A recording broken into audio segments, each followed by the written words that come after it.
Keterlibatan negara lain dalam perang Rusia-Ukraina kian terasa kental. Amerika Serikat dan Korea Selatan siap membantu Ukraina lebih banyak, andai tudingan mereka benar adanya. Adapun tudingan itu tak lain adalah keberadaan tentara Korea Utara yang turut membantu Rusia melawan Ukraina. Amerika Serikat dan Korea Selatan tak terima ketika Rusia mendapat bantuan dari negara lain. Korea Selatan meyakini pengerahan pasukan Korea Utara ke Rusia bisa jadi suntikan bagi Pyongyang atas postur militernya. Imbasnya, Korea Selatan harus menanggung ancaman yang lebih agresif dari Korea Utara di semenanjung Korea. Meski belum ada bukti kuat, akan tetapi sampai sejauh mana keterlibatan Korea Utara dalam perang Rusia versus Ukraina dan apa hubungannya dengan Korea Selatan?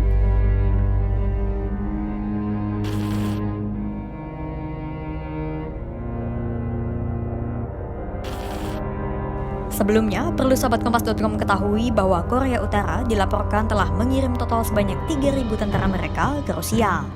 Angka itu disebut bakal bertambah hingga lebih dari 10.000 pasukan. Laporan itu disampaikan oleh Badan Intelijen Korea Selatan atau NIS pada pertengahan Oktober 2024. NIS menduga Korea Utara diperkirakan akan mengirim sampai lebih dari 10.000 pasukan ke Rusia untuk membantu Moskwa melawan Ukraina. Pengerahan pasukan Korea Utara itu diperkirakan akan berjalan hingga Desember 2024. Pentagon menambahkan sejumlah kecil pasukan Korea Utara telah dikerahkan ke wilayah Kursk, tempat di mana pasukan Ukraina melancarkan serangan ofensif sejak Agustus 2024.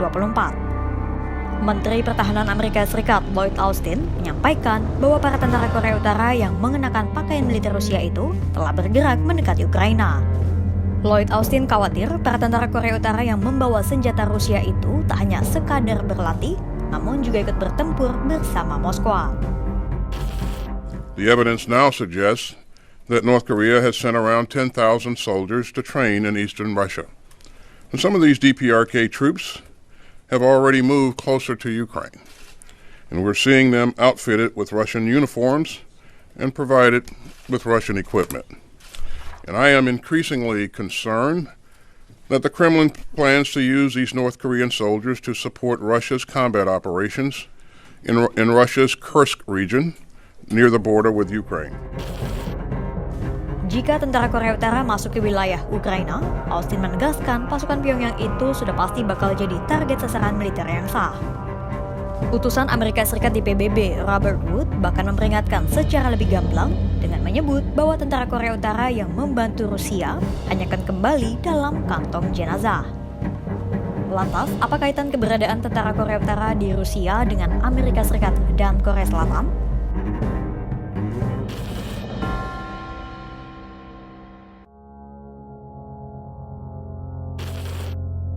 Keberadaan pasukan Kim Jong-un di wilayah Vladimir Putin tentu membuat Amerika Serikat dan Korea Selatan khawatir.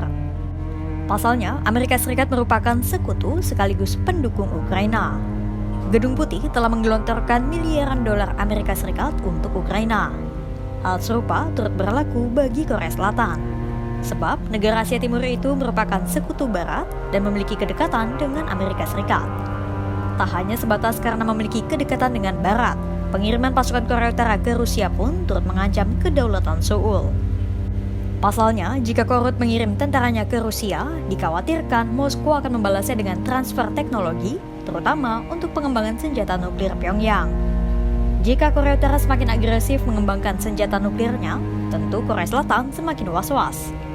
Mengingat perang Korea Selatan dengan Korea Utara dari tahun 1970-an berakhir dengan gencatan senjata, bukan perjanjian damai. Sehingga perang bisa meletus kapan saja. Kekhawatiran Korea Selatan semakin menjadi usai Korea Utara melaksanakan uji coba rudal ICBM pada Kamis 31 Oktober 2024. Rudal ICBM Hwasong-18 berbahan bakar padat itu dirancang untuk bisa meluncur lebih cepat, lebih mudah dipindahkan, dan dapat terbang hingga Amerika Serikat. 북한의 장거리 탄도미사일 발사는 탄도미사일 기술의 협력과 과학기술 협력을 금지하고 있는 유엔 안보리 결의를 명백히 위반한 도발 행위이다. 우리 군은 김정은 정권의 불법적이고 무모한 도발을 규탄하며 지속적인 오물, 쓰레기 풍선 살포와 러시아의 총알바지 용병 파견, 핵실험 준비 등 한반도와 국제사회의 평화와 안정을 해치는 행위를 즉각 중단할 것을 강력히 촉구한다. Selanjutnya, apa langkah yang diambil Amerika Serikat dan Korea Selatan?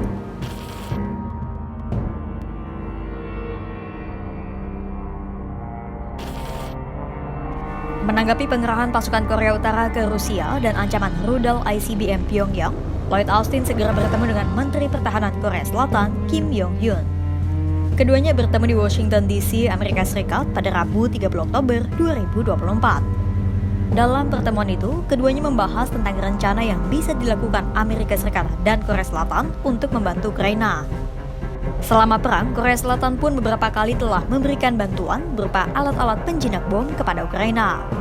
Korea Selatan tidak menyalurkan senjata ke Ukraina karena negara itu memiliki kebijakan untuk tidak menjual alutsista ke wilayah konflik. Namun, karena Korea Selatan kini terdampak secara tak langsung, Amerika Serikat pun sudah mengajukan permohonan kepada Seoul untuk mempertimbangkan ulang kebijakan soal pengerahan senjata mematikan ke Ukraina. Now, we're closely tracking the unprecedented level of direct military cooperation between Russia and the DPRK. In our meetings today, we shared our deep concerns about the deployment of DPRK troops to Russia. We also discussed how we're going to work together with our allies and partners to respond to this dangerous and destabilizing escalation. Perang Rusia versus Ukraina kini bukan lagi hanya urusan dua negara, namun turut melibatkan Korea Utara, Korea Selatan, dan Amerika Serikat. Alasannya, Rusia diduga telah mendatangkan pasukan Korea Utara untuk membantu negara itu melawan Ukraina. Korsel dan Amerika Serikat khawatir pengerahan pasukan Korut itu akan dibalas Rusia dengan transfer teknologi senjata nuklir. Korea Selatan yang bertetangga langsung dengan Korut tentu was-was karena takut Pyongyang semakin agresif melakukan uji coba senjata nuklirnya. Lantas, langkah nyata apa yang akan diambil Korea Selatan? Akankah Korea Selatan membalas dengan mengerahkan senjata mematikan kepada Ukraina? Simak terus perkembangannya hanya di kanal YouTube Kompas.com.